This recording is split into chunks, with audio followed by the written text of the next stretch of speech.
Hey guys, welcome back to my channel Vihaan brothers.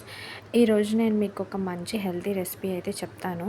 అది నేను దోశలు అయితే చాలా డిఫరెంట్గా చేస్తాను. Only urad dal and rice కాకుండా ఇది నేను ప్రెగ్నెన్సీలో కూడా తిన్నాను. One of the healthy food అని చెప్పొచ్చు. ప్రెగ్నెన్సీ టైంలో కంటిన్యూగా తిన్నాను. సో అదేంటంటే mixed grains and pulses and urad dal and rice. జనరల్గా మనము ఓన్లీ మినపప్పు రైస్తో అయితే చేస్తాము, చేసుకుంటాము. కొంతమంది రవ్వ కూడా మిక్స్ చేస్తారు. బట్ నేనేంటంటే rice and urad dal and also mixed grains and pulses అయితే వేశాను.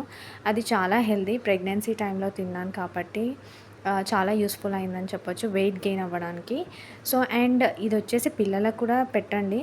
లైక్ స్కూల్కి వెళ్తారు కదా పిల్లలు, వాళ్ళు ఇవన్నీ సపరేట్గా మనం స్ప్రౌట్స్ లాగా చేస్తే వాళ్ళు తినరు. సో ఇలా మిక్సీ చేసి దోశలో పెడితే అట్లీస్ట్ అట్లా అయినా తింటారు కాబట్టి సో పిల్లలకైతే యూస్ఫుల్ అవుతుంది అని అనుకుంటున్నాను నేనైతే. సో పిల్లలకి ట్రై చేయండి, వాళ్ళు తింటారు. ఎవరైతే స్ప్రౌట్స్ తిన్నారో వాళ్ళకైతే మిక్స్ చేసి ఇలా పెట్టండి. సో అయాన్షి నేను అలా పీసెస్ చేసి పెడుతున్నాను. క్రిస్పీ కాకుండా సాఫ్ట్ దోశ వేసి చేశాను. సో వాడికి 4 టీత్ వచ్చాయి కాబట్టి సాఫ్ట్ దోశ పెట్టి వాడికి పీసెస్గా కట్ చేసి ఇస్తున్నాను. సో అలవాటు అవ్వడం కోసం, వాడు ఇప్పటివరకు తినడం అలవాటు చేసుకోలేడు సెల్ఫ్గా. సో పీసెస్గా కట్ చేసి ఇచ్చానమాట. సో చూసారు కదా ఎంత క్యూట్గా చేతిలో పట్టుకొని తింటున్నాడు.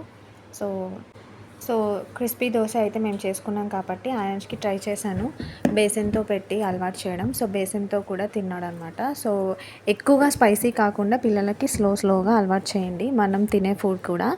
సో ఈ రెసిపీ కానీ నచ్చినట్టయితే మీరు లైక్ చేయండి, షేర్ చేయండి, సబ్స్క్రైబ్ చేయండి. కానీ పిల్లలకు మాత్రం పెట్టడం మర్చిపోకండి. కానీ ఇది చేసిన తర్వాత, మీరు తిన్న తర్వాత ఆశ చెప్పిన దోశ భలే ఉంది అని అయితే గుర్తు చేసుకుంటారు. సో ఈ ఆశ చెప్పిన దోశ అయితే మర్చిపోకుండా మీ ఇంట్లో అందరూ తినండి. Bye bye.